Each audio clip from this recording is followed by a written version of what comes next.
What you get in a presidential campaign is a chance to make some extraordinary friends. And Vin and Cheryl, thank you. Annette and Jack, thank you for your help and the friendship we've created. And Tim Pawlenty, over the years, Tim and his wife Mary, and I just met one of his daughters today, beautiful young woman. One of the highlights of my career as the governor of the Commonwealth of Massachusetts was getting to know Tim Pawlenty. We would exchange notes on what things he was doing and how he was having his battles. We were always explaining that the other guy had it tougher. And he'd talk about how tough it is here given your legislature. I talk about my statistics.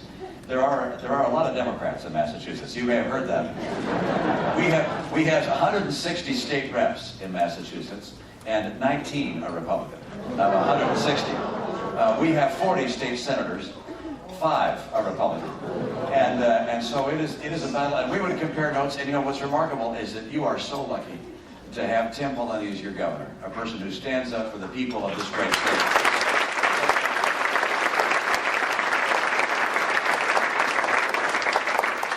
Been out of office and actually having run for national office means that people from time to time come up to me and recognize me, but they don't always know how they recognize me. And so the cases of mistaken identity I begin writing down because they're so much fun. I was in the airport at Newark and getting ready to fly to Boston, and the people in the lobby there recognized me as the old governor, literally and figuratively, and I had the newspaper up trying to be discreet, and then I heard someone shout, "Oh!" And I looked up, and it was a young woman, a Chinese exchange student. She was wearing a cowboy hat and cowboy boots. I knew she wasn't from Texas because the pants were tucked into her boots. And she was pointing at me, screaming, and she came running across the terminal.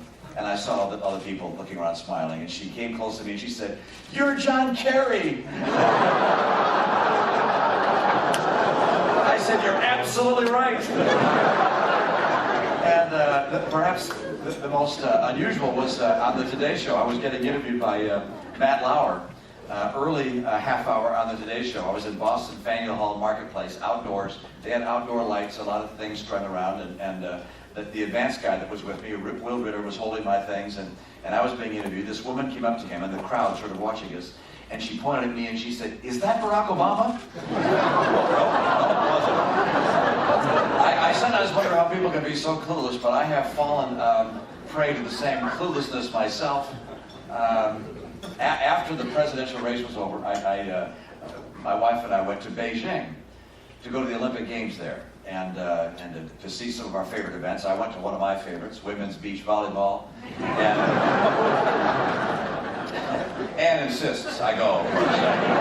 And we came in just a little late, sat down in some of the front rows there, and I noticed that some Americans in the audience recognized me because they were pointing at me and taking out cameras from across the arena, taking Ann and my picture. And then I noticed that the Chinese began to point at me and take my picture. I said, "Wow, my campaign has really touched people all over the world." And so I said, "Ann, sit up straight, they're taking our picture." She goes like this, Kobe Bryant sitting right behind me. So we can each fall prey to this kind of cluelessness, if you will. You know, in my life, I did not spend my life in politics. I was not recognized in the places that I go. Over the 25 years I spent in business, I traveled a lot. I did business in other countries. And one of the things that struck me as I went to other countries was just how dramatically different the economic circumstances were sometimes between two nations that were right next door to each other. I mean, look at us in Mexico. How can we be so different economically? Look at Chile and Argentina. Or look at the Israelis, a highly technologically oriented export economy, compared with the Palestinian territories. How does that happen? Why are there such big differences? And the reason was not just for intellectual curiosity that I considered those differences. It was wondering, how is it that a nation's strength occurs? Because people in this country want to see a strong land with a strong economy, and one where we can protect our interests and our freedom and that of our kids and our grandkids. As Vin just said, 74%, was it? 74% of Americans think we have become weaker. What causes a nation to become weaker? What causes a nation to be stronger than its neighbors? What's the source of strength? And so I read some books about this. There's a book written by a very superb author named Jared Diamond called Guns, Germs, and Steel. See a couple of heads saying, okay, I read that one. Very interesting book. He says basically it all has to do with geography.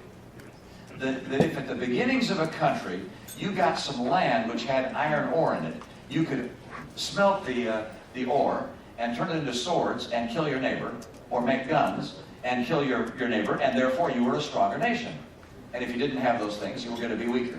He also said if the land you had germs in it, like malaria, yellow fever, you'd have a hard time ever becoming a great nation because of short lifespans.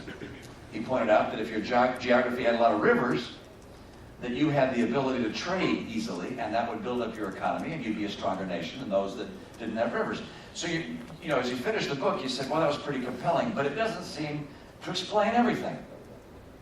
And then some years later, I read a book by a retired Harvard professor who spent his whole life studying why great nations occurred, and then why they declined.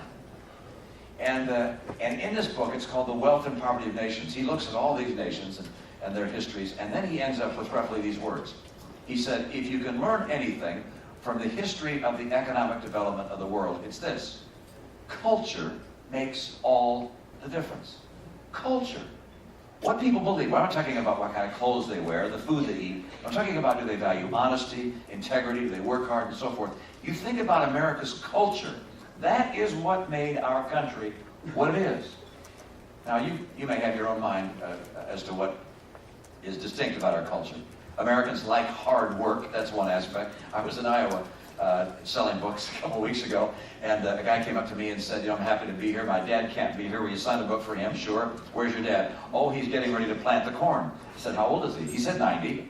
We like hard work. He said, don't worry though, his brothers are helping. One's 88, one's 92.